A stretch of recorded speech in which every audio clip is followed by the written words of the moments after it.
Bismillahirrahmanirrahim. Assalamualaikum warahmatullahi wabarakatuh. Waalaikumsalam warahmatullahi wabarakatuh. Segala puji hanyalah milik Allah Subhanahu wa taala. Salawat serta salam semoga tetap terlimpahkan kepada Nabiullah Muhammad sallallahu alaihi wasallam. Takbir. Allahu Akbar.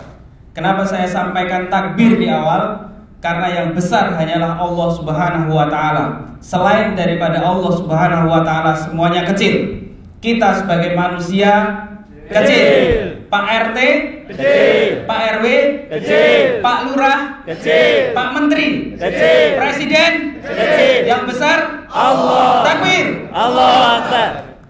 Alhamdulillah pada kesempatan hari ini kita dalam acara diskusi ya. Dan diskusi ini kita dihadiri oleh 4 pembicara. Yang pertama adalah Bung Agung Wisnuwardana. Beliau adalah aktivis 98 yang sudah malang melintang di dunia per-YouTubean dan sosial media. Kemudian yang kedua adalah Ustadz Irwan Syaifullah. Ustadz Irwan Syaifullah juga salah satu influencer versi Ustadz, versi ulama ya, versi Ustadz. Kemudian ada Ustadz Asep Rohim di sini. Beliau adalah tokoh. Kemudian yang terakhir ada Ustadz Abu Raihan, yang mana pada kesempatan kali ini kita akan mendiskusikan sebuah tema yang berjudul penundaan pemilu, dekret presiden dan perpanjangan jabatan adalah pengkhianatan, khilafah solusinya. Diskusi ini muncul ketika kita merasa resah sebagai rakyat Indonesia, yang mana pada akhir-akhir ini kita baru saja disahkan RUU KUHP pada 6 Desember 2022 kemarin.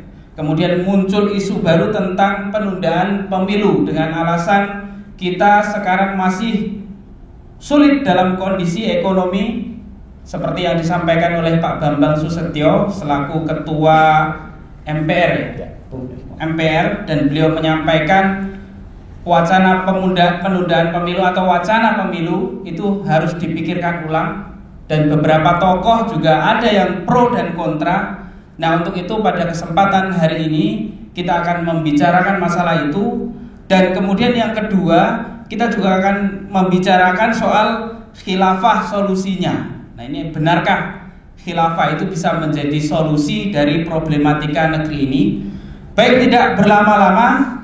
Untuk yang pertama, kami minta tanggapan dari Bung Agung Wisnuwardana mengenai wacana penundaan pemilu dan perpanjangan masa jabatan presiden. Kepada Bung Agung Wisnuwardana kami persilakan. Takbir. Allahu Akbar. Bismillahirrahmanirrahim. Assalamualaikum warahmatullahi wabarakatuh. Waalaikumsalam warahmatullahi wabarakatuh. Alhamdulillahirabbil alamin. Asyhadu an la ilaha illallah wa asyhadu anna Muhammadan abduhu wa rasuluh. Allahumma shalli wa sallim wa barik ala Muhammad wa ala ali Muhammad. Saudara-saudaraku sekalian,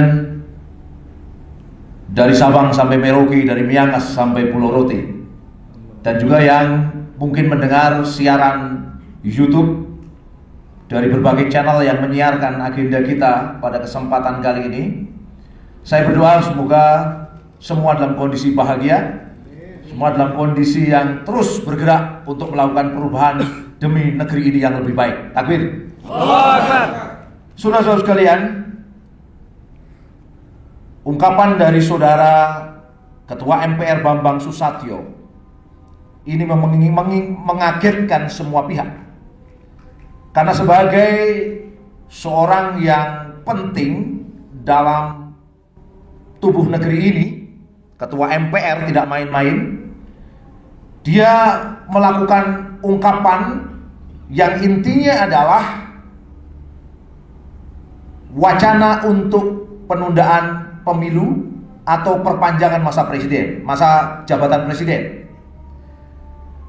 Ungkapan saudara Bambang Susatyo ini disampaikan saat rilis dari survei Poltreking yang menyebutkan bahwa indeks kepuasan masyarakat terhadap kinerja dari Presiden Jokowi adalah sekitar 73 sekian persen. Artinya sangat puas sekali terhadap kinerja dari Presiden Jokowi.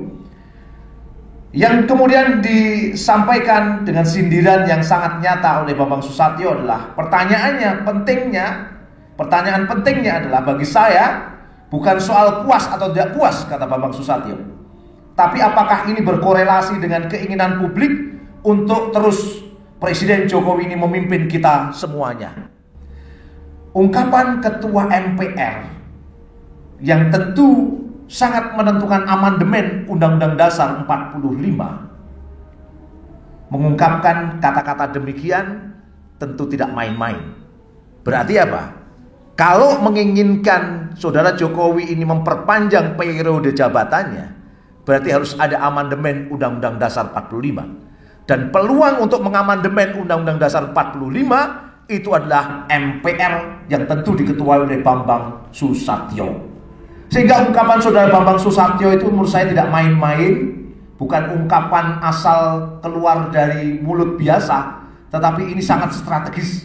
Dan saya mengatakan, kalau ini disampaikan oleh Bambang Susatyo, berarti saya duga menginginkan amandemen Undang-Undang Dasar 45. Pertanyaan saya sederhana, ini pengkhianatan atau tidak?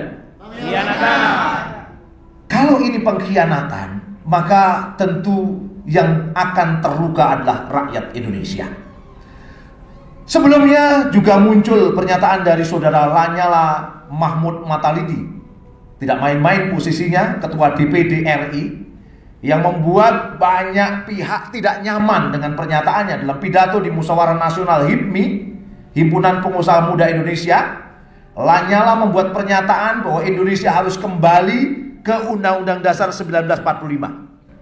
Pernyataan ini kemudian dilanjutkan dengan bahwa Saudara Jokowi harus membuat dekret presiden untuk kembali pada Undang-Undang Dasar 45. Mohon maaf Pak Lanyala, keinginan Anda ini, pernyataan Anda ini, saya khawatir sekali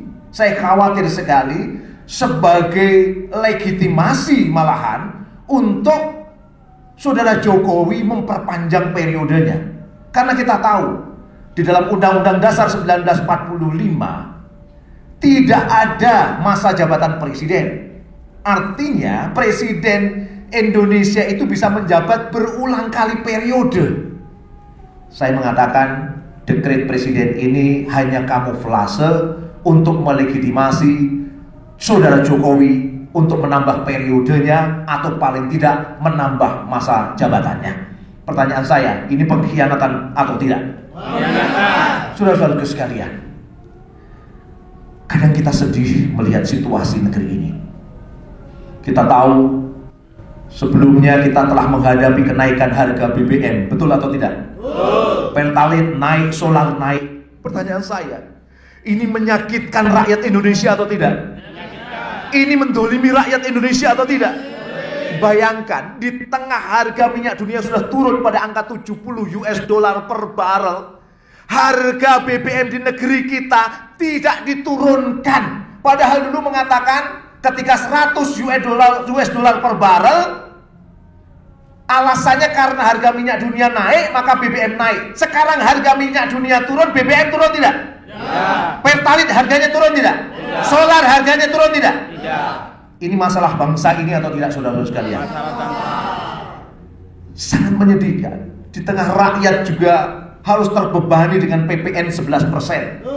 Di tengah rakyat juga hari ini harus wajib membayar BPJS. Kalau tidak bayar BPJS, tidak dilayani pelayanan publiknya, tidak bisa mengurus SKCK, tidak bisa mengurus SIM. Di tengah kondisi seperti ini, Anda bayangkan, kok orang masih berpikir untuk tambah periode? Ngaco atau tidak ini, saudara sekalian? Ngawur. Kok dalam kondisi seperti ini masih berpikir untuk memperpanjang masa jabatan? Kira-kira kacau tidak, saudara-saudara sekalian? Saudara-saudara sekalian, dari Sabang sampai Merauke, dari Miangas sampai Pulau Rote, wacana ini bukan kali ini saja.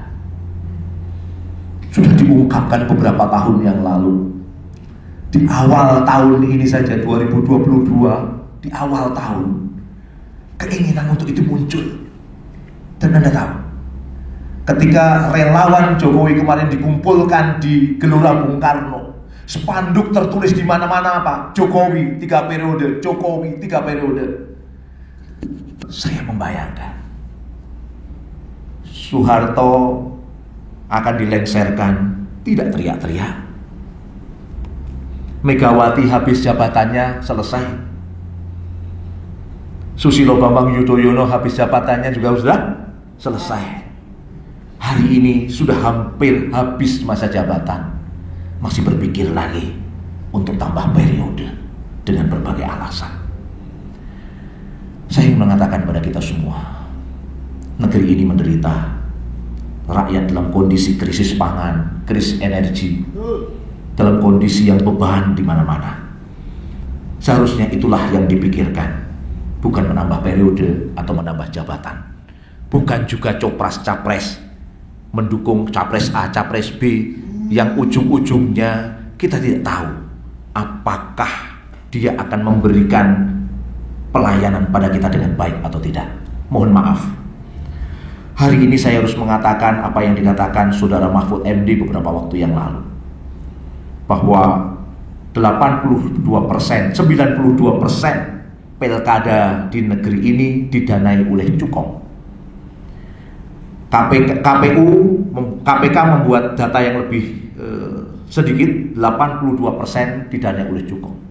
Inilah yang disebut sebagai sistem oligarki atau korporatokrasi. Apa itu? Seorang calon kepala daerah membutuhkan dana besar untuk memenangi kontestasi pemilihan umum. Dari mana dananya? Dari para oligarki, dari para cukong. Dan dikatakan oleh Mahfud MD, ketika nanti para kepala daerah telah menduduki jabatannya, mereka harus membalas budi para cukong itu dengan apa?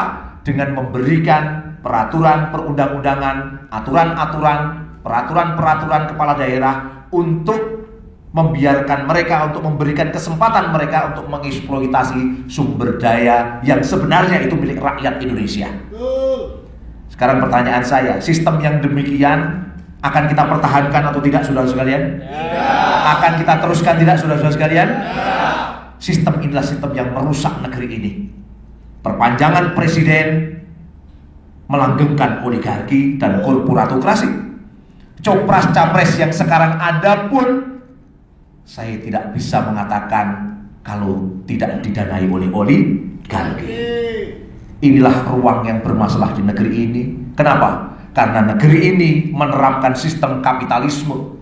Sistem kapitalisme inilah yang menumbuh suburkan oligarki. Kita harus merubahnya atau tidak, saudara sekalian? Kita harus membangun sistem baru, tidak, saudara sekalian?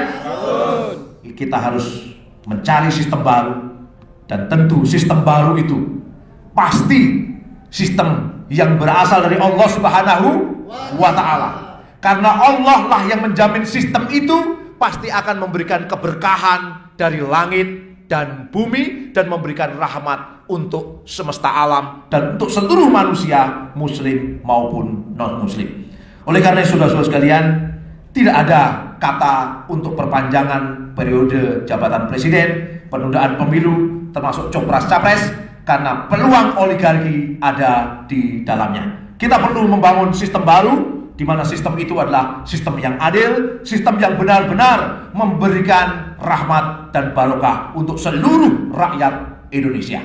Semoga kita semua yang hadir di sini memiliki semangat untuk melakukan perubahan, memiliki energi untuk terus bergerak agar negeri ini semakin baik untuk rakyatnya. Terima kasih. Wassalamualaikum warahmatullahi wabarakatuh. Waalaikumsalam warahmatullahi wabarakatuh. Takbir! Takbir! Takbir! Demikianlah para pemirsa sekalian, tadi sudah dijelaskan panjang lebar oleh Bung Agung Wisnuwardana terkait penundaan pemilu atau perpanjangan masa jabatan presiden. Kira-kira kalau presiden diperpanjang masa jabatannya, yang seneng rakyat atau oligarki? Oligarki. Rakyat atau oligarki? Oligarki. Kami masih ingat dulu Bung Agung Wisnuwardana pas wacana IKN awal-awal, beliau sempat viral menyampaikan soal proposal khilafah. Nah, mungkin proposal khilafah inilah yang bisa jadi menjadi solusi negeri ini. Nah, maka untuk itu di tema berikutnya selain pengkhianatan tadi, maka di sini khilafah solusinya. Nah, maka untuk pemaparan soal khilafah solusinya ini kami minta Ustadz Irwan Saifullah untuk menyampaikan apa pandangan khilafah, atau apakah khilafah itu bisa menyelesaikan problematika yang ada di negeri ini. Kepada Ustadz Irwan Saifullah kami persilahkan. Takbir.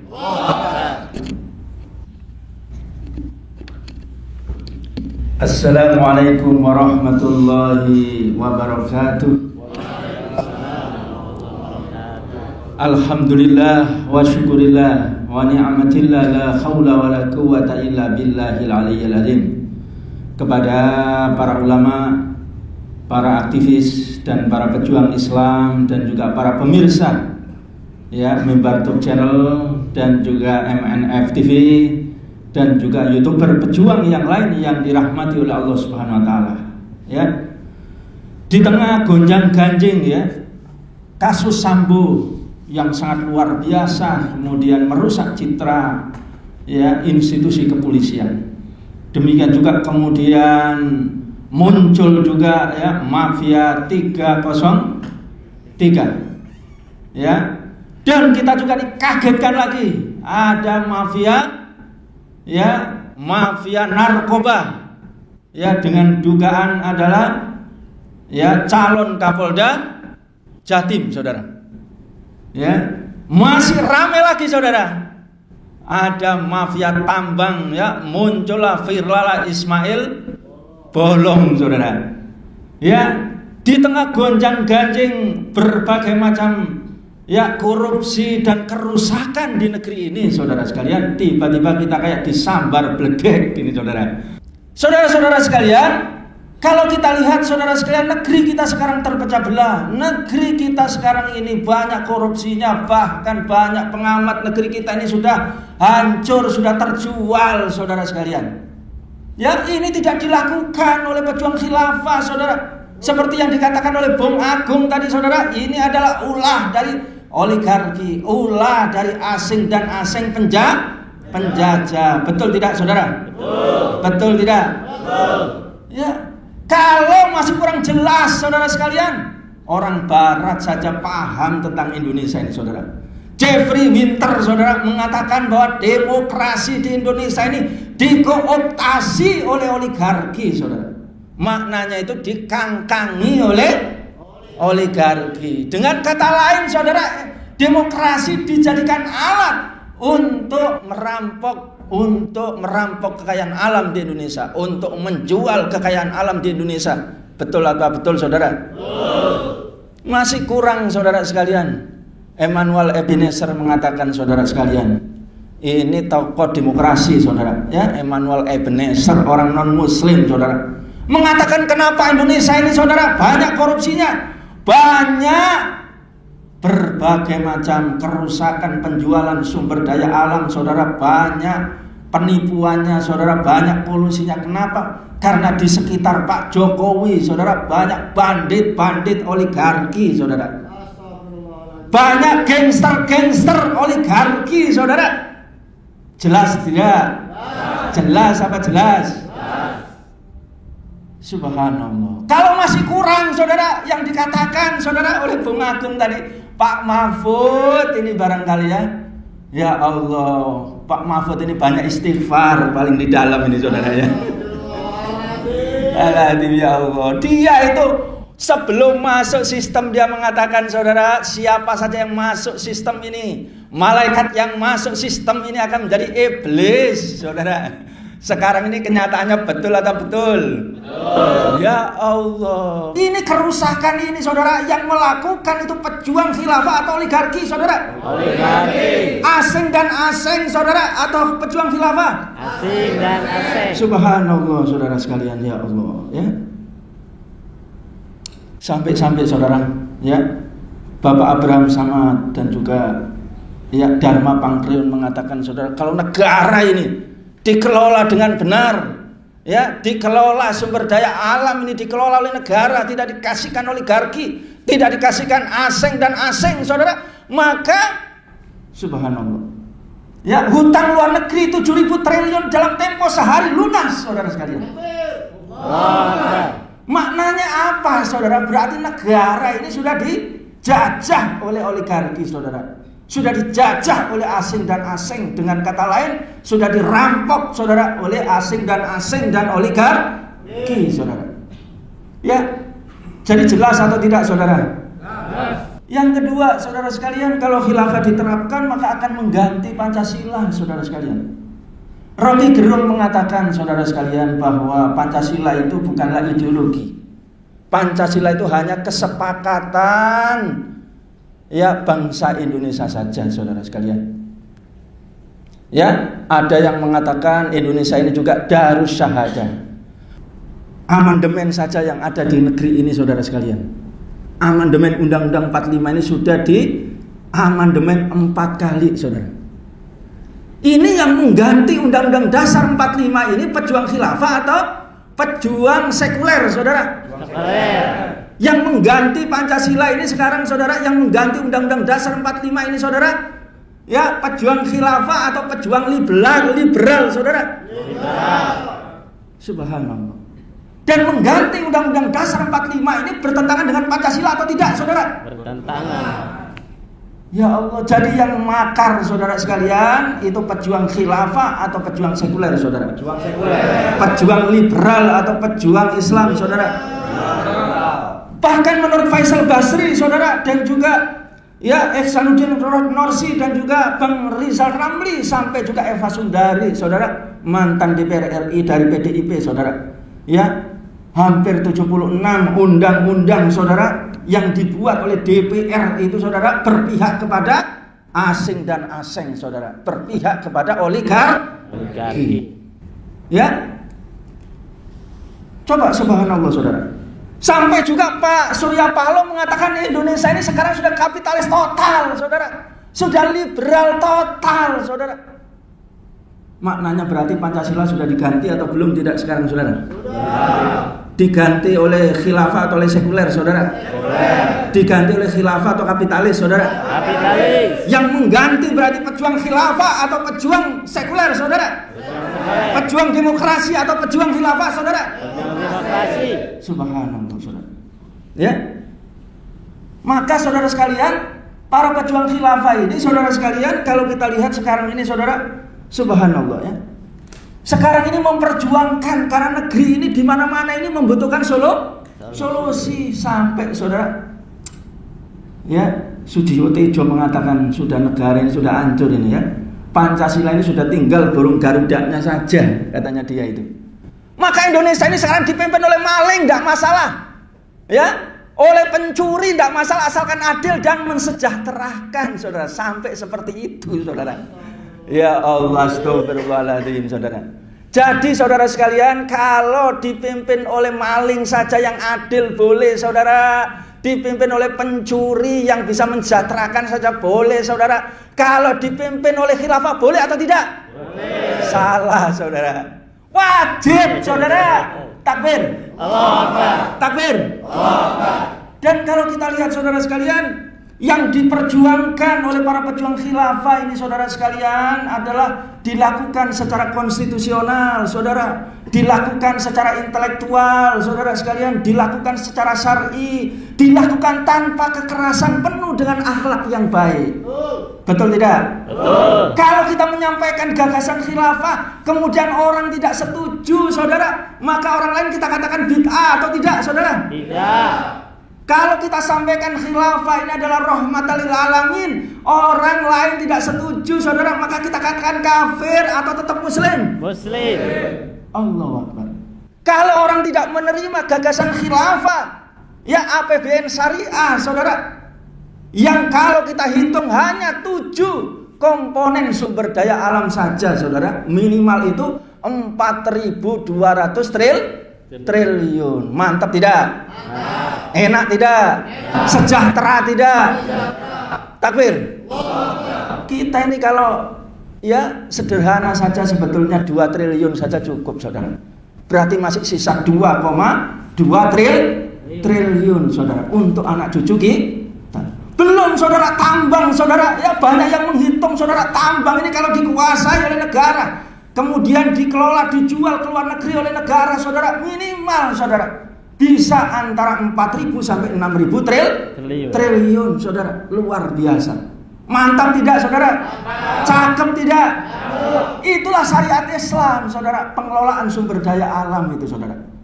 Ya. Demikian juga saudara sekalian, gagasan-gagasan ini saudara yang adil ini saudara. Ya, jadi ketika zaman Rasulullah SAW saudara, ketika ada orang ya Nasrani saudara, orang Yahudi saudara tidak mau masuk Islam, maka dia membayar jizyah. Jizyahnya murah sekali saudara. Ya, antara 2 sampai 4 dinar saudara. Ya. Dan ketika dia miskin tidak mampu membayar jizyah saudara, maka dia digratiskan bayar jizyah, sampai sebaliknya dia akan dicukupi kebutuhannya saudara. Ya, dia akan dilarang untuk meminta-minta saudara sekalian. Makanannya dicukupi, kesehatannya dicukupi, pendidikannya dicukupi secara gratis saudara. Kalau tidak punya rumah, dibuatkan rumah gratis saudara. Sejahtera tidak saudara? Enak tidak saudara? Kalau kita jelaskan keadilan khilafah seperti itu saudara, kekayaan alam bisa luar biasa seperti itu saudara sekalian. Kalau orang kemudian tidak mau dengan khilafah saudara, kita paksa atau tidak saudara? Kita bom atau tetap kita bersaudara dengan dia saudara? Bersaudara. Allahu Akbar saudara, luar biasa saudara. Yang lain saudara sekalian rahimakumullah, khilafah ini adalah ajaran Islam. Ya, ini ditegaskan dan diputuskan saudara dalam hasil istimewa ya MUI yang ke-7 tahun 2021. Khilafah dan jihad itu ajaran Islam, tidak boleh menstigmatisasi, tidak boleh mendiskreditkan. Demikian juga saudara sekalian rahimakumullah, luar biasa ya. Dalil Al-Quran banyak, As-Sunnah banyak saudara sekalian, ijma' sahabat banyak, maqala ulama ya. Jumhur ulama, imam 4 yang mazhab mengatakan bahwa khilafah itu hukumnya adalah wajib saudara.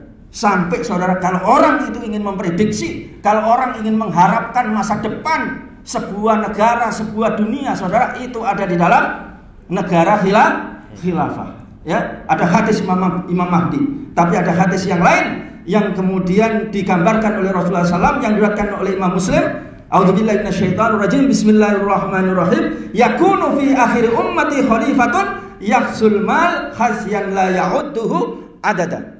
Akan ada di akhir umatku nanti seorang khalifah yang kaya raya, dia yang membagikan harta kepada rakyatnya tanpa perhitungan saudara. Ya Allah saudara.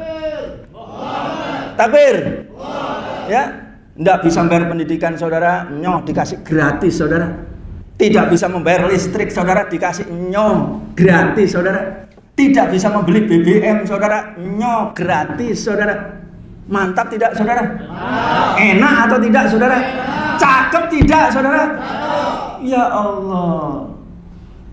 Dan yang terakhir saya sampaikan saudara, sampai saudara sistem yang sangat hebat, adil dan mensejahterakan ini diakui sendiri oleh ya bapak pencetus kapitalis saudara, Adam Smith saudara. Dia mengatakan saudara di dalam bukunya History of Astronomy, The Essay of Adam Smith saudara sekalian, tahun 1869, dia mengatakan bahwa Imperium Khilafah tampak menjadi negara pertama di dunia yang dunia itu menikmati tingkat ketenangan atau kebersamaan, sehingga ilmu pengetahuan bisa dikembangkan secara luar biasa. Coba saudara, ini beliau saudara, ini bapak kapitalis, pendiri kapitalis saudara, ya, mengatakan bahwa Imperium Khilafah ini mampu mewujudkan stabilitas nasional dan menyatukan umat manusia sehingga menjadi tenang, sehingga ilmu pengetahuan itu bisa berkembang dengan sangat luar biasa. Kalau ilmu pengetahuan luar biasa, tentu kekayaan alam, ya, sebuah negara itu akan kaya raya. Kalau kaya raya, maka tentu hukum bisa ditegakkan dengan adil, dan kemudian stabilitas negara itu akan adil saudara. Dan kita harus ya berani dan kita harus berlapang dada ya untuk melakukan diskusi. Negeri ini membutuhkan solusi, dan solusi yang kita tawarkan, yang kami tawarkan adalah solusi khilafah yang berasal dari Allah SWT. Takbir. Allah. Solusi yang berasal dari baginda Rasulullah sallallahu alaihi wasallam. Takbir. Allah. Solusi yang berasal dari langit yang mutlak kebenarannya. Takbir. Allah. Assalamualaikum warahmatullahi wabarakatuh. Waalaikumsalam warahmatullahi wabarakatuh.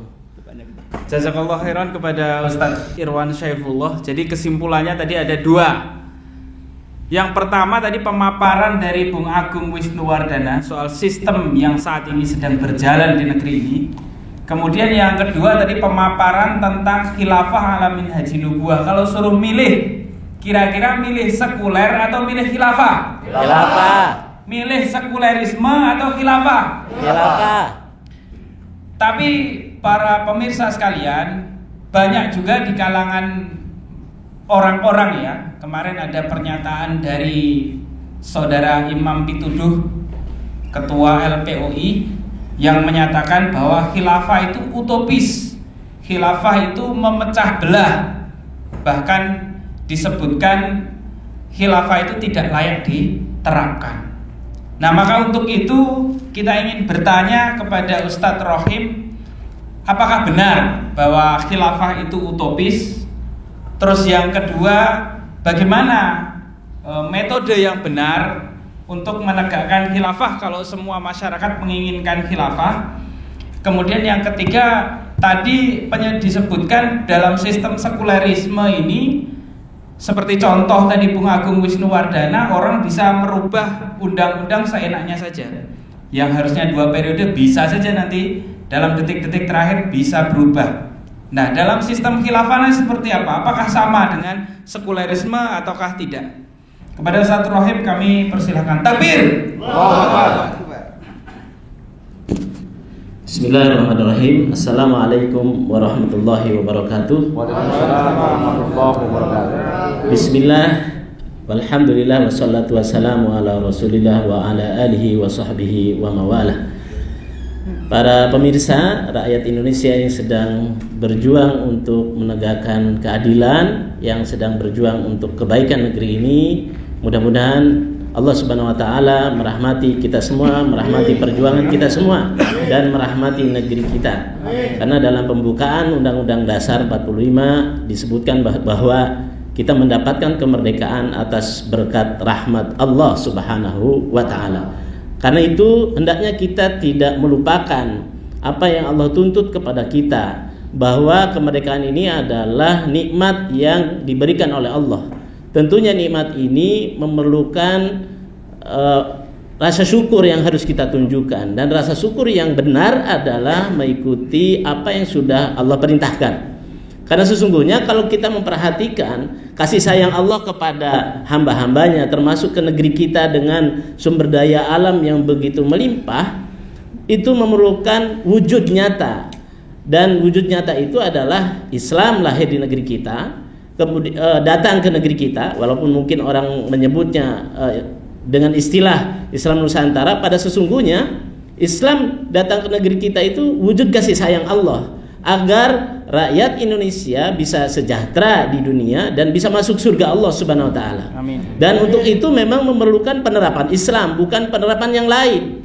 Yang lain selain Islam, dia datang belakangan menguras harta kekayaan negeri kita, memperbudak rakyatnya, dan itu kita tahu mereka menjajah kita lalu menerapkan undang-undang mereka di negeri kita. Karena itulah kemudian rakyat harus berjuang untuk mengembalikan Islam.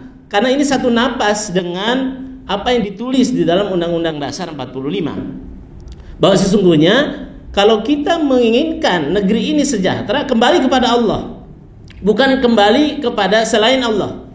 Nah, ketika kita ingin mengembalikan ini semua kembali kepada Allah, Allah Subhanahu wa taala telah memberikan kepada kita seorang manusia yang agung, manusia yang sempurna, manusia yang menunjuki kita semua, yakni baginda Rasulullah sallallahu alaihi wasallam. Karena di dalam Al-Qur'an kita diminta oleh Allah untuk mengikuti baginda Rasulullah dalam semua aspek. Aspek pribadi, aspek keluarga, aspek masyarakat, aspek bernegara. Dan baginda Rasulullah SAW telah menunjukkan kepada kita betapa baginda Rasulullah SAW menjalankan aktivitas-aktivitas bernegara. Karena itu, ketika seseorang menyatakan bahwa khilafah itu membahayakan atau tuduhan-tuduhan lain yang kemudian mencitrakan buruk terhadap ajaran Rasulullah, maka sesungguhnya yang bersangkutan palsu dalam mengatakan cinta kepada Rasul, berdusta dalam mengatakan dia mencintai baginda Rasul. Karena apa? Karena ajaran Rasulullah SAW dia dustakan. Dan ini sangat berbahaya dari sisi akidah. Kita menyatakan cinta, kita menyatakan taat kepada Rasul, lalu kemudian di belakang baginda Rasul kita menusuk Rasulullah SAW dengan kemudian mendustakan ajaran-ajarannya itu.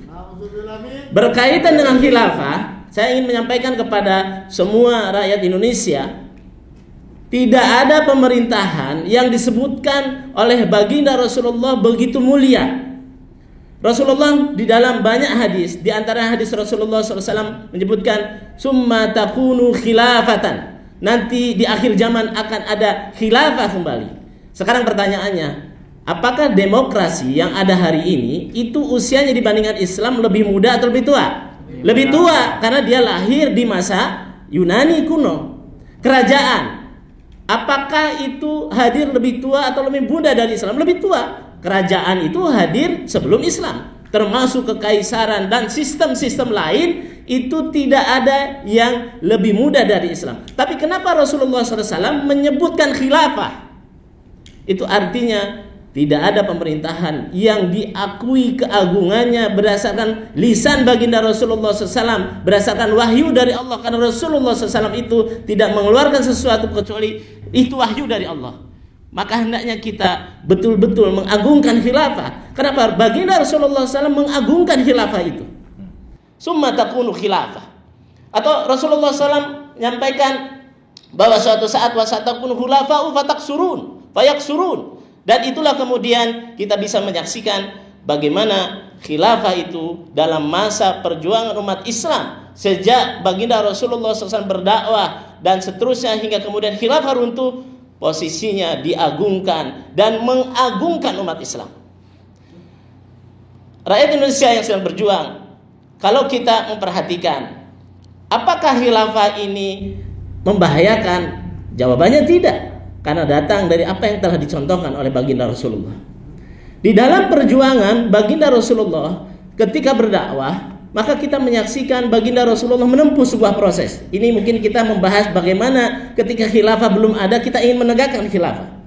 Tidak boleh kemudian umat itu dibodohi dengan mengatakan Rasulullah tidak mencontohkan bagaimana khilafah ditegakkan. Maka yang berkata seperti itu tidak pernah membaca kitab sirah yang dijalankan oleh baginda Rasulullah SAW. Bukankah negeri Madinah, negara Madinah yang berhasil mengeluaskan wilayahnya pada zaman baginda Rasulullah SAW sudah sampai ke Yaman. Pada zaman baginda Rasulullah SAW sudah menguasai seluruh Jazirah Arab. Dan kita tahu hari ini di Jazirah Arab negaranya itu banyak hari ini. Tidak hanya terdiri dari satu negara, ada Yaman, Bahrain, Qatar dan sebagainya. Dan pada masa itu baginda Rasulullah memimpin Jazirah Arab. Itu artinya ada sebuah proses yang harus kita lihat, yang harus kita simak, yang harus kita perhatikan dari dakwah baginda Rasulullah SAW di Mekah hingga kemudian tegaknya aturan atau sistem Islam yang di situ dipimpin oleh baginda Rasulullah. Itulah cara kita mengikuti baginda Rasulullah. Perhatikanlah baiat Aqabah pertama, perhatikanlah baiat Aqabah kedua, perhatikanlah pertempuran-pertempuran yang dipimpin langsung oleh Rasulullah ataupun yang tidak dipimpin langsung oleh Rasulullah. Itu menunjukkan bahwa baginda Rasulullah adalah Nabi sekaligus juga pemimpin pemerintahan. Nabi yang memimpin pemerintahan itu bukan hanya baginda Rasulullah. Oleh karena itu tidak asing dalam hasanah umat Islam untuk mengikuti sistem pemerintahan para nabi. Coba perhatikan bagaimana Nabi Daud alaihissalam dia menjadi penguasa. Bagaimana Nabi Sulaiman alaihissalam dia menjadi penguasa. Dan kita perhatikan kekuasaan ketika dipimpin oleh orang soleh, oleh Nabi, maka tersebarlah pada zaman Nabi Sulaiman Ratu Balqis masuk Islam dan seterusnya. Karena itu jangan kita alergi ketika mengetahui baginda Rasulullah sebagai pemimpin, maka kita harus betul-betul mengikuti langkah-langkah dari baginda Rasulullah SAW terkait dengan penerapan aturan-aturan dari Allah Subhanahu wa taala. Selanjutnya, orang akan bertanya, kan tidak ada sistem yang istilahnya ditetapkan dalam khilafah. Salah. Ya. Jadi sistem itu kalau demokrasi pun mana ada yang baku. Ya, di negara-negara demokrasi itu juga berbeda-beda. Tapi di dalam khilafah itu jelas bahwa seorang pemimpin diangkat oleh rakyatnya untuk menerapkan aturan Allah. Kemudian ada strukturnya, dan itu pada masa baginda Rasulullah dijalankan oleh baginda Rasulullah. Di masa Khulafaur Rasyidin kemudian dibagi-bagi tugasnya di antara para sahabat ridwanullah alaihim. Ini menunjukkan kepada kita memang kita harus mengikuti apa yang datang dari Rasulullah SAW dari sisi pemerintahan. Lalu bagaimana kita berjuang untuk tegaknya khilafah? Saya menyampaikan bahwa sesungguhnya perjuangan umat di demokrasi itu ilusi. Kenapa kita sebut ilusi? Hadirnya umat di TPS, datangnya umat ke TPS, menjaga TPS dengan berbagai cara, itu hanya sebagian kecil yang ditugaskan oleh sistem untuk dijaga umat. Seluruh sistem yang besarnya disembunyikan.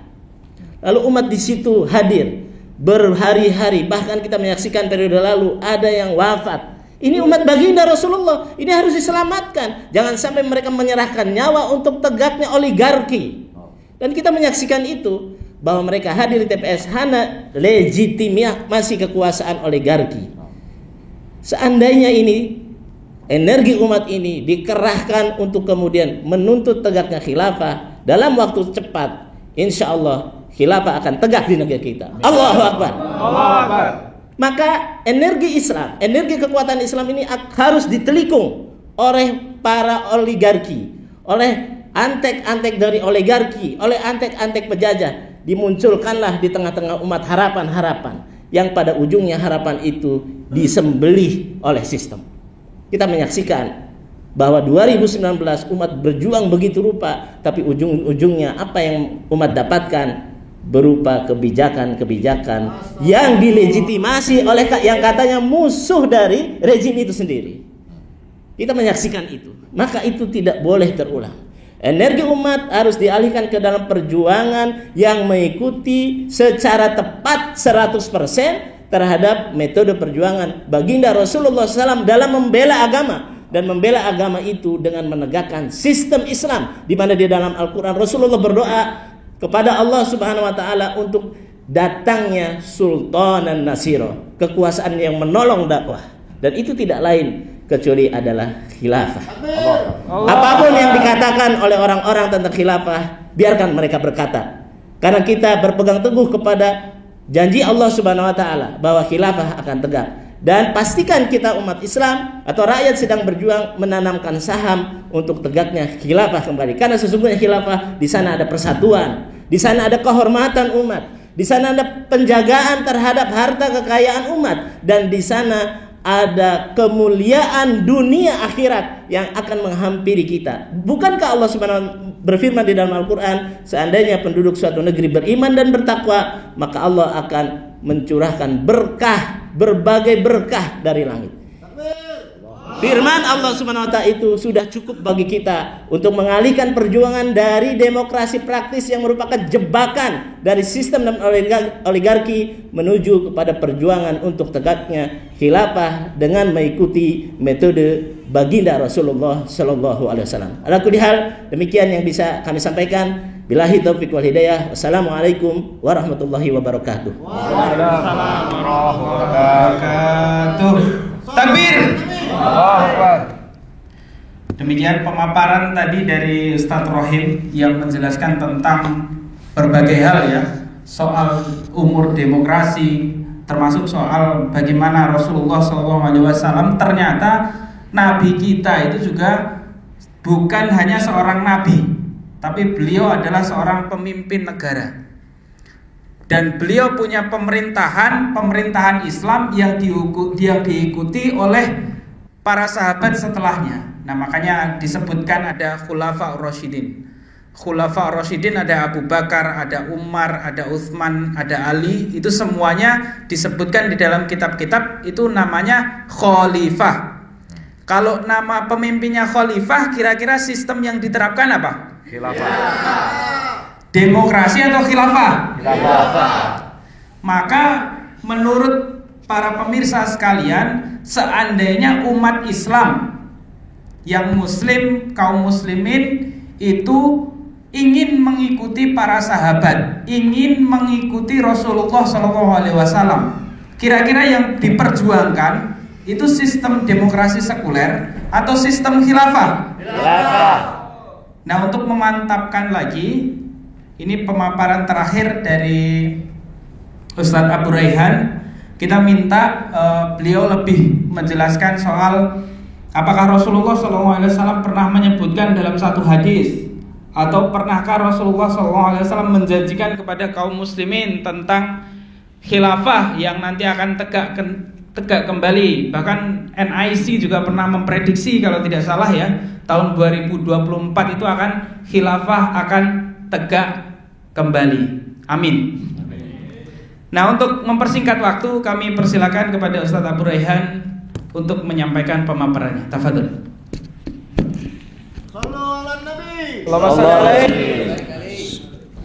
Assalamualaikum warahmatullahi wabarakatuh. Waalaikumsalam warahmatullahi wabarakatuh. Alhamdulillahirabbil alamin wassalatu wassalamu ala Rasulillah la haula wala quwata illa billah, amma ba'd.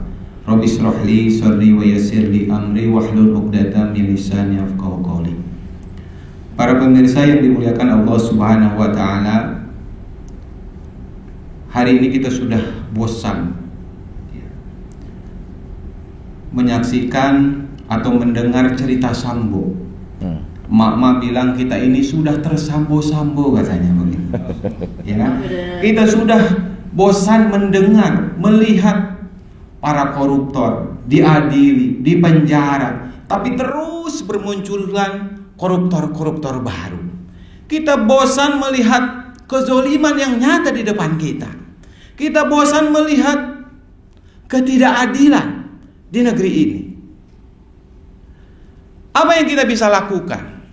Apakah kita pasrah dengan kondisi ini? Apa yang harus kita lakukan? Apakah kita harus ganti gitu DPR? Dari dulu kita sudah gonta-ganti DPR. Dari dulu kita sudah gonta-ganti presiden.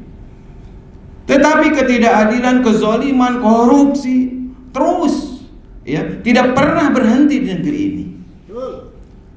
Maka seharusnya kita kembali kepada Al-Quran, kepada As-Sunnah, mengikuti baginda Nabi Muhammad SAW. Di dalam Al-Quran dinyatakan, di dalam surat An-Nur, a'udzubillahi minasyaitonirrajim, wa'adallahu alladzina amanu minkum wa 'amilus shalihat la yastakhlifannahum fil ardh. Sungguhnya Allah Subhanahu wa taala telah berjanji kepada orang-orang beriman dan yang mau beramal soleh, sesungguhnya Allah Subhanahu wa taala akan memberikan kekuasaan kepada mereka, akan mengokohkan kekuasaan kepada mereka. Tapi kekuasaan apa yang seharusnya kita tegakkan? Itu yang menjadi pertanyaan kita. Apakah kita yakin dengan janji Allah Subhanahu wa taala bahwa Allah akan memberikan kekuasaan? Salah satu bukti atau bukti keyakinan kita bahwa Allah akan memberikan kekuasaan itu, kita harus wujudkan sistem, aturan, hukum yang telah Allah berikan kepada kita. Pertanyaan selanjutnya, kalau Allah memerintahkan kita, kalau Allah menjanjikan kekuasaan kepada kita, apakah Allah telah menyiapkan sistem itu untuk kita? Tadi sudah banyak disampaikan sebenarnya oleh para ustaz bahwa khilafah adalah solusi yang jelas bagi kita. Tsumma takunu khilafatan ala minhajin nubuwah.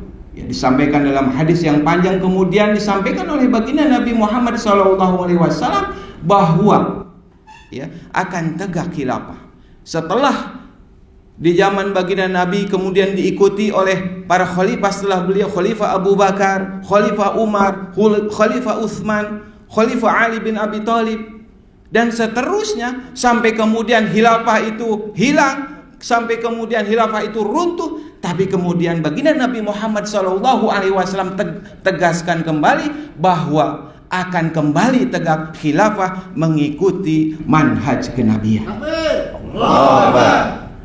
Oleh karena itu, pemirsa yang dimuliakan Allah Subhanahu wa taala, sudah banyak sebenarnya ayat Al-Qur'an, hadis yang telah disampaikan oleh para mubalik kepada kita bahwa sesungguhnya Islam atau Allah Subhanahu wa taala telah menjanjikan kepada kita, kalau kita mau taat kepada Allah, kalau kita mau mengikuti baginda Nabi Muhammad SAW, maka Allah akan berikan kekuasaan itu kepada kita. Allah akan berikan kemenangan kepada kita. Allah akan berikan rahmat itu kepada kita. Allah akan berikan keberkahan itu kepada kita.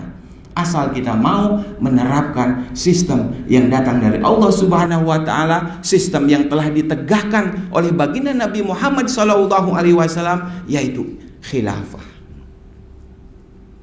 Terakhir saya ingin menyampaikan bagaimana ketika khilafah ini ditegakkan oleh Khalifah Umar bin Abdul Aziz, kesejahteraan rahmat itu diberikan oleh Allah Subhanahu wa taala kepada kaum muslimin. Diceritakan ketika Yahya bin Sa'id diperintahkan oleh Umar bin Abdul Aziz untuk memungut harta zakat di benua Afrika. Setelah beliau pungut, kemudian beliau bagikan, ternyata masih banyak harta di Baitul Mal.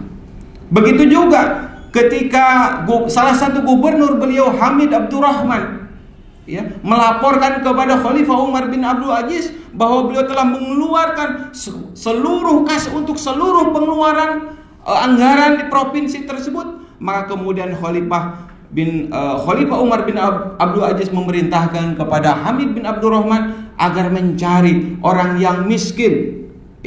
Kata Hamid bin Abdurrahman dijawab, sungguh tidak ada orang miskin lagi di negeri kami. Kalau begitu cari orang yang jomblo, cari orang yang lajang, nikahkan, beri mahar. Wahai Khalifah, sungguh sudah nggak ada yang jomblo lagi, dinikahkan. Cari orang yang punya utang, lunasi semua utang-utangnya. Wahai Khalifah, seluruh negeri, seluruh rakyat kami sudah nggak ada yang punya utang lagi. Masya Allah. Inilah salah satu keadilan ketika sistem Islam, ketika khilafah ini ditegakkan. Pemirsa yang dimuliakan oleh Allah Subhanahu wa taala. Oleh karena itu pada kesempatan ini ada 3 hal yang seharusnya kita lakukan. Yang pertama, kita yakin janji Allah bahwa kita atau umat Islam akan diberi kekuasaan kepada Allah, akan diberi kekuasaan oleh Allah Subhanahu wa taala. Karena ini adalah bagian keimanan. Kita harus yakin dan beriman bahwa kita kaum muslimin akan kembali berkuasa. Yang kedua, kita berkuasa kalau kita mau menerapkan khilafah. Karena khilafah ini adalah bisyarah baginda Nabi Muhammad SAW. Adalah sistem yang diwariskan oleh baginda Nabi Muhammad SAW. Dan yang ketiga, bagian kita. Apakah kita akan diam saja? Apakah kita akan pasrah? Tentu tidak. Kita akan mendukung perjuangan untuk menerapkan, menegakkan hukum Allah dengan tegaknya khilafah ala minhaji nubuwah. Wa minkum billahi taufiq wal hidayah. Wassalamualaikum warahmatullahi wabarakatuh. Waalaikumsalam warahmatullahi wabarakatuh. Takbir. Takbir. Takbir. Allah itu suka ganjil, jadi takbirnya 3 kali terakhir ya. Masya Allah. Jadi para pemirsa sekalian, para yang ada di hadirin yang ada di depan kita maupun ada di online, tadi sudah dipaparkan banyak sekali dari pembicara-pembicara tadi. Yang pertama Bung Agung Wisnuwardana tadi mempreteli soal 3 periode, kemudian wacana perpanjangan masa jabatan presiden. Kemudian ketika mengalami kondisi yang seperti ini, kita tahu bahwa Indonesia semakin kesini itu bukan semakin sejahtera, tapi semakin rusak. Dan kemudian ditawarkan tadi oleh Ustadz Irwan Syaifullah sistem yang berasal dari Allah Subhanahu wa taala, yaitu khilafah alin minhajin nubuwah, Dan pemaparan lebih lanjut tadi Ustadz Rohim juga sudah menjelaskan tentang bagaimana metode menegakkannya, dan terakhir tadi ditutup dengan janji-janji Allah bahwa khilafah pasti akan tegak. Nah, pertanyaan berikutnya, kira-kira menurut para pemirsa sekalian, negeri ini kita tahu koruptor bukan semakin sedikit tapi semakin banyak. Kemiskinan semakin banyak atau sedikit? Banyak. Semakin turun menurun. Jadi semakin turun, tapi benar turun menurun. Kemudian kira-kira pemimpin-pemimpin kita, pejabat-pejabat negara ini kira-kira makin miskin atau makin kaya? Makin kaya. Mereka makin sejahtera atau makin merana? Makin sejahtera. Dan rakyat kira-kira makin sejahtera atau makin merana ini? Makin merana. Kira-kira sistem yang diterapkan di negeri ini layak tidak kalau diganti? Layak diganti.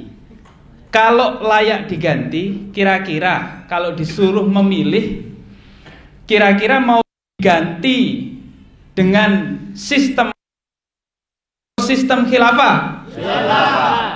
Tadi sudah dipaparkan banyak sekali ya, bahwa janji Allah tadi juga sudah disebutkan, wa'adallahu alladhina amanu minkum wa 'amilus solihati la yastakhlifannahum fil ardi kama stakhlafal ladzina min qablihim.